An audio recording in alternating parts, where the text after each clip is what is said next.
Hello and welcome to another session of Real Israelis, Real Lives. This is a program put out by Congregation Shah Shemayim and the Shah Learning Center.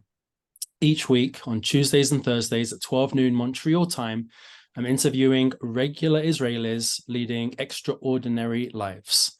Today we are joined by a couple that is very close to my heart. The first time we have a couple here on this program, Alon and Shani Dotan. It is an honor and a pleasure to welcome you, Alon and Shani. Brachim habaim. Toda rabba. It's amazing being with you here today. Can you give our listeners a little bit of background? Who are you? What is your connection to the Montreal community? And what is your Israeli story? Wow, for sure. So we are born and raised Israelis from here, from the south of Israel, from the Beersheba area. I'm sure you know that for many, many years, 30 years actually, marking this year, Beersheba and Montreal has a very, very special relationship with a very special partnership. And we were lucky and honored serving the Jewish community in Montreal as senior shlichim, leading the Israel Engagement Initiative as part of Federation CJA. And I think that is our main connection to Montreal. And our Israeli story, wow, our Israeli story. Okay, we live in Karmit. Karmit is a small, warm, diverse, mixed, religious and secular community in the south of Israel. Okay. We've been here for 4.5 years since we came back actually from Montreal. Here in the middle of the desert, came from a sense of pioneering Zionism and truly hearted desert people. And asking our Israeli story today is a very interesting, complex question. As you know, the last 40 days that we've been truly experiencing a very hard, sad, pretty unbelievable reality. But I can say in one word maybe that my Israeli story today is unity and pride, and a lot of love, and also a bit of fear, I would say today. Some touch-ups to the story. So first of all, I'll say that we both brought the Shinshinin program to Montreal, which we take pride in. We lived 4 years in Montreal, Notre Dame de Grâce, NDG, woohoo! And we loved it every second. We really loved the living in Montreal. It was an amazing time. We have a lot of friends still in Montreal that are coming to Israel, and every time I'm texting one of our friends in Montreal, they ask me when are we coming, it's right. We became a big family. And I really liked what Shani said about the Israeli story, because I feel, and it's crazy, it's amazing, I'm thinking about it. I sometimes, you can't even grasp it, because there is an Israeli story before and after, right? Like we had a story that we told ourselves, and 40 days now? 40 days ago, it changed. And, like Shani like was spot on. It's like 40 days ago, our life stories changed, like something very deep in the way that we perceive ourselves, our country, our people, changed dramatically. And I ask you to go to the before story. What were you doing? What was life looking like in terms of your jobs, in terms of your family? Do you have children? And how many children? Can you tell me what life looked like prior to October 7th? You're living in the south, you're in a suburb of Beersheba. Yeah, so we have three beautiful children. Yoav is 10, Ayelet is 8, and Daniel is 4. I oversee the international relations portfolio for the city of Beersheba. The international relations, the overseas international relations for the city of Beersheba. Okay, thank you. And I lead the worldwide Shinshinim program for the Jewish Agency. So now I have 250 Shinshinim. And maybe to paint the picture. So we live in a house, like it's a very small community. It's kind of like in the foothills of Hebron. For example, it can get really hot during the day, but in the night it gets really cold. It's like it's a desert, but not really, because it's like a high desert. It's a small community. We know almost everyone around us. The kids, when they wake up in the morning, they walk to school. It's like I would say 200 meters, which is like 3 minutes walk. They wake up, we do like the lunchbox, and then like it feels very safe. It's not a big place. It's not the big city, right? When the kids come back from school, sometimes like some of their friends will come with them, and I'll make lunch for all, right? Like it's very fluid. Everyone's coming in, coming out. Feels like a little bit of a big family. So like for example, we like one of the families next to us, like 2 houses from us, they planned to do a wedding today, and for one of their daughters, and you know the situation, they can't, so they basically closed the street, and like on the street there's like lights and someone's playing, and like it doesn't feel like, you know, weird, right? It doesn't feel to anyone that like, you know, the public space has been invaded, because the public space is also like the private. There's like, it's a very so yeah, it's a small community. What else? So a tight-knit, close community where neighbors are friends and friends are like family, and to hold a street wedding as a backup to the chuppah feels maybe even better than the hall rental would have been. Exactly. Now we understand what life was and is. Tell us what life has been like since October 7th. Where you are, you said right at the beginning, you're in the south. Can you share with our listeners if you have experienced any sirens, and how often have there been sirens? And what does that look like? How long do you have to get to a bomb shelter? And how has that interrupted your lives? This is one example, a siren. Right. There are so many other examples, of course. So I would maybe give a general comment that, you know, depends on the distance from Gaza to your community. That's the time you have to actually find a shelter and find a safe space. So, for example, Beersheba and the area that we are living in, we have 60 seconds. So you have 60 seconds to find a shelter. And if you are not around the shelter, to find a place outside that you can lie down flat and cover your head and cross your legs. And you need to stay there for 10 minutes after to avoid any sharpnels or anything that might fall down, which happens sometimes, obviously, even when the Iron Dome actually works and intercepts the missile, we still have some.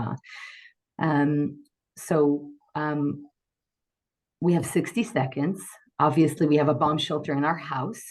But I have to say that something, I'm sure all the people that are also listening to us, something is different now than the other rounds of operations, army operations that we had in Gaza.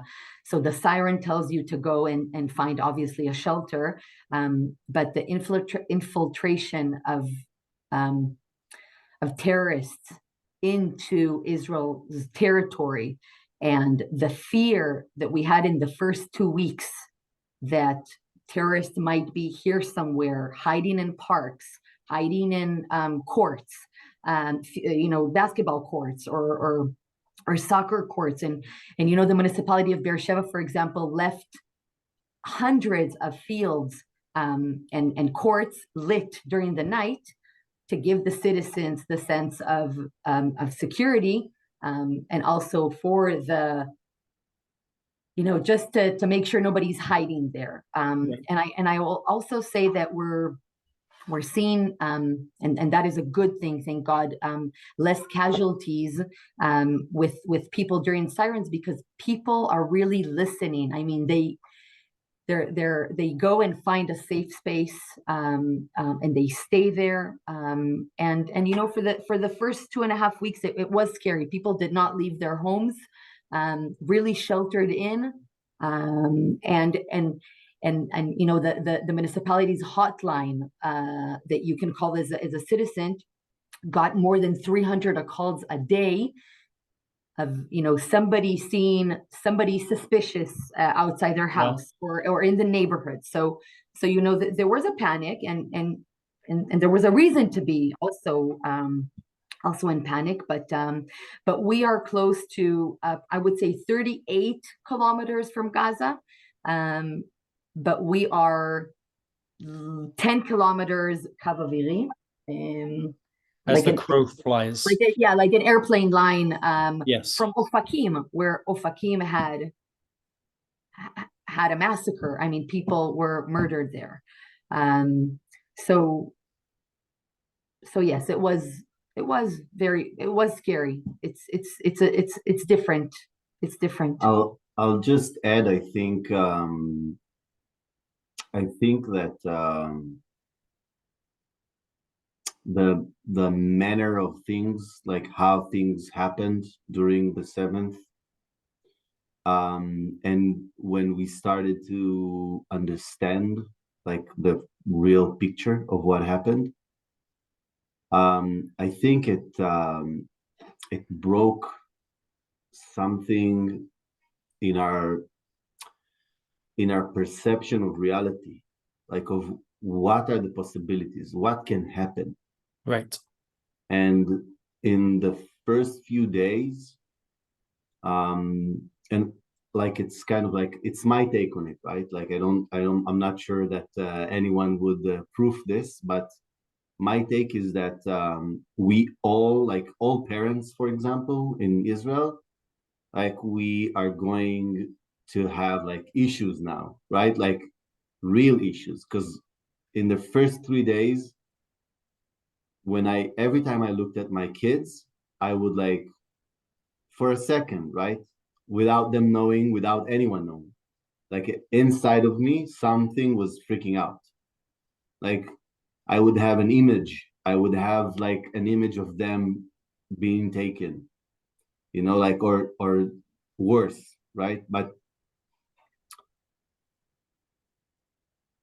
like it's in the moments, it's in the little moments of life that are very ordinary, that you don't mind anymore, that I have a feeling like it kind of like broke our system of thinking, like going into the house, look, I'm sure you're doing it too, in the night when everyone's asleep, you might do like a little tour in the house and look that everyone's in their beds, right? So doing this tour became like a struggle, and it shouldn't, right? But it really damages your like the normal things. So Right. and it's collective. Like the insane Mhm. part of it, that it's collective. Like I sit with a friend, with my neighbor, and we talk about it and we understand each other. Like it's not like Alon's going crazy, right? It's like there's a collective sense of, you know, of we're going crazy here, because it really shook something very deep in our day to day. It's not, And it's not something that's going to go away. I really think that we are not going to be back to what we were before October 7th. yeah. Have you seen a coming together of volunteering, of chesed, of strangers helping one another, of people being able to just offer out of the kindness of their hearts, simply because there is this feeling that while the Jewish people are very small, we are a very, very big family. Immediately, and it's unbelievable. You know, that is something that is very special about the Jewish people, and especially inside of Israel. I mean, the civilian front, right? But Right. in all different aspects of it, in all arenas, is remarkable. It's unbelievable. The initiatives and the recruitment of the people. I mean, you can see it in the agriculture that they lost 50,000 workers that ran away, and that people are now doing that. And you see, you know, everything that we do for the IDF and the volunteering. We can share that in our house we did something in our community that, you know, the families that were evacuated from 4 kilometers from Gaza are taking, you know, it's the government's responsibility. But after 4 kilometers, it's on their own, which is ridiculous, but that's what it is currently. And people that are 7 kilometers off needed to be evacuated, and they went to the Beit Sefer Sadeh in Sde Boker with nothing. And they called us, and in 3 hours, our backyard became like a warehouse. Like a warehouse. And everybody in our community brought from boxes, literally, that we needed to put things inside. We had dry food, we had baby clothes, we had towels and sheets and name it, shampoos, everything needed. And in 3 hours, a huge truck left our house directly there. So, you know, we are trying to be active all the time in anything we can. I think it also helps a lot dealing with this trauma.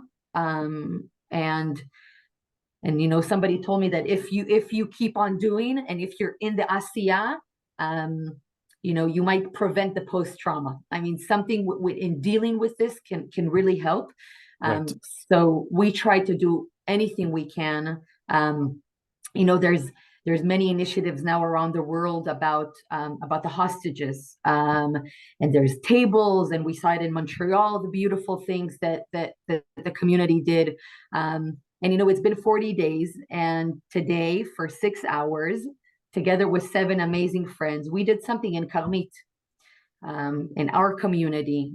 We called it Kikar HaTikva VaTmicha, the support and hope, you know, roundabout, because it's around, it's in a circle in the middle, in one of our parks. And that's what we did today. So it's always, it's, you know, Daniel is 4 years old. So obviously in his preschool, they do boxes for soldiers and letters, and you bring things, and it's all the time. Incredible. Yeah. Just amazing. Just amazing. I want to thank you for coming on with me this evening. I know that, first of all, you're putting on hold going to a wedding. So personally, thank you very much. The chuppah is starting right now, so I'm going to let you go, for sharing with us, giving us a sense of what's happening with your lives, the fears and the concerns, and also seeing the hope and the solidarity of the people everybody who is watching this and everybody who is listening to this and who will listen to the recording afterwards, we all appreciate so much your time, what you do, who you are. And as we say to everybody, thank you so much. And together, Can we add we'll something? please God hear good news. Can we add something? I also want Yes, something. yes. I just want to say, first of all, a big thank you to the Montreal community, because we know that we, like the Montreal community, gave a lot of support to Israel, which Mhm. is just beyond amazing. And also to say that we know that it has been like some, a rough time in Montreal, a violent time in Montreal.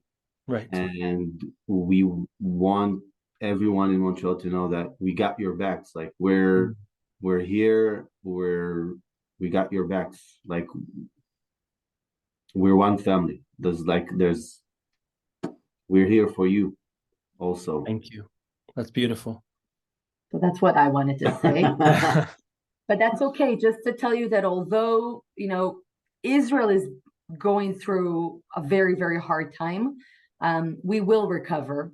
We will, Mhm. we will get stronger out of this. And we follow closely what's going on in Montreal. And just to tell you that we support you and love you. And, Alon said it, we're in this together. Absolutely. all, Absolutely. all along. So you need to Thank know that you. too. Thank you. That's beautiful. Thank you for your time. Thank you for Tודה. coming on this evening. We wish you a mazal tov to the wedding, to the Tודה רבה. family and the simcha. And we should hear better news. Basora tovot. תודה, Thank you. ועם ישראל חי. Thank you. Thank you. Amen.